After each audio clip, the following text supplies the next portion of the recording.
So, hi mga ka-shoutout. Welcome back sa aming YouTube channel. So, for today's vlog nga pala, ang asawa ko po ay nanagbo. So, kinatisulit nagulit daw po yung kanilang palistaan. At ito po, siguro po may 3 kilo. Atin po titignan ko ano po yung mga isda na kanilang nakuha. Yes, sila masarap pong sigang. Ano eh? So, ito po. Midyad.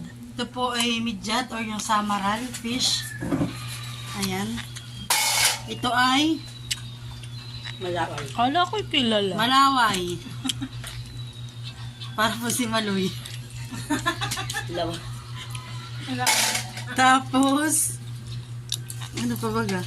Ito ay Tikarkar. tikarkar, singkag. Ayan.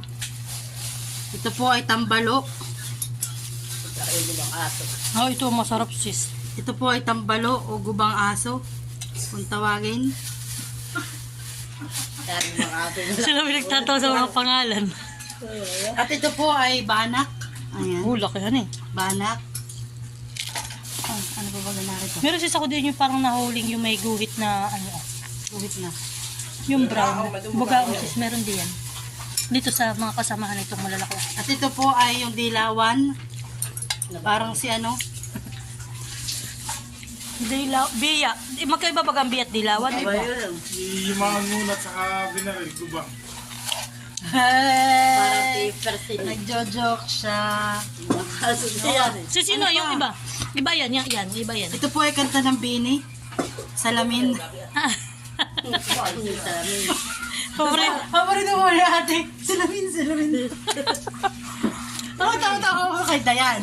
Ati kami along dito sa Isidekhan eh. Sabi na nagpatagtag na yun. Sabi, bili lang ako. 1, 2, 3. Abay, tumira na nakanta. Sabi, pag narinig ay dali. Yan ang gusto ko, ang masarap. Ali. Yung maputi. Ito maputi. Ayan nga, paborito ko rin ang gulay. Ito rin po, ang tawag dito ay maong. Ano? Bugaong. Bugaong.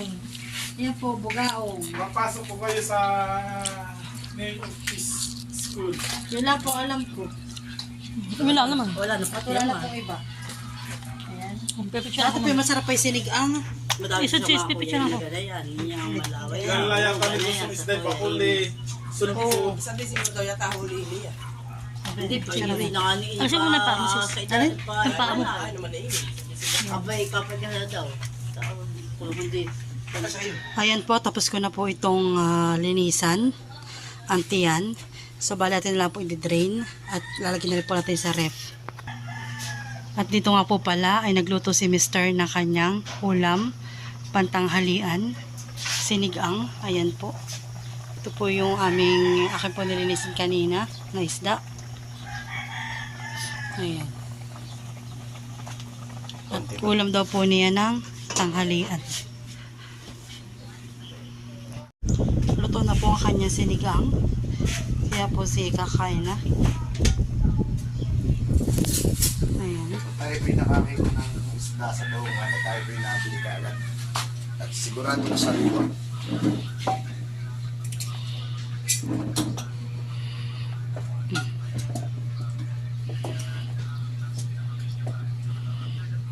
Ito nga po pala yung isdang kasamahan ng tinagbuan ni Mahal. Bali ngayon po yung umaga na ay siya po papasok ulit sa trabaho. Ay nag-request po siya na pagluto ko daw siya ng ginanga. Ayan. Or yung pinaksiw po. Alin man po sa dalawa ang matuloy. Ang ginanga naman po basta lang po bawang tsaka asin. Ang paksiw nga po yung may suka, may paminta. Ay ito po yung natira namin. So bali ito parang ito po yung kasya na po sa amat kami naman po itatatlo. Dadagan ko na lang po ng ibang isda. Ayan. Bali hinati ko po. Yung natagbo ni Mahal. Yung iba po iniwanan ko dun sa Ilaya kina Nanay Fleur po. Ayan. Napansin daw po ni Mahal na meron daw pong bunga. Ang kamyas. Ano ba gusto mo? Ganga na lang ha eh. Kinangan na daw lang po pala. Ayan. Aba ay malalaki po pala. Ito ay sayang po. Hagot. Sayang, honey. Abay, tit. Hindi naman natin alam. Babae. Ikaw na. Ay, may bunga. Madaming bunga. Hindi ko alam nga na may bunga, promise. Tama ito. Tama naman. Tama yan. Ito kami ganun po kayo. Wait lang. So, ayan po. At nilagyan na po natin ng kamya sa ilalim. At saka po ng bawang. At nakakuha na rin po ako ng dahon ng saging. Pantali po dun sa ating isda para hindi po siya magdurog-durog. Ayan. At ito na po yung aking nabalot-balot na isda. Bali, masasama lang po ako dito ng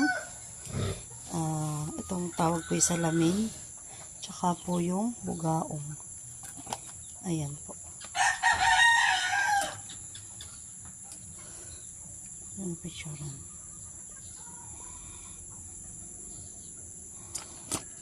So, ayan. Lagyan na rin po natin ng asin. Ayan. Ayan po. At tayo maghihiwa-hiwa po ulit ng kamyas. Lalagay po natin dito sa ibabaw. So, ayan po. Tatay na po isinaklang.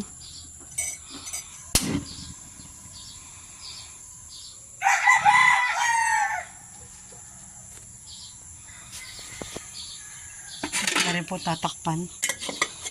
Maghintay na lang po tayo hanggang sa maluto. So, ayan po. At kuluan na ang ating niluluto. Atin na pong tikman. Ano po natin?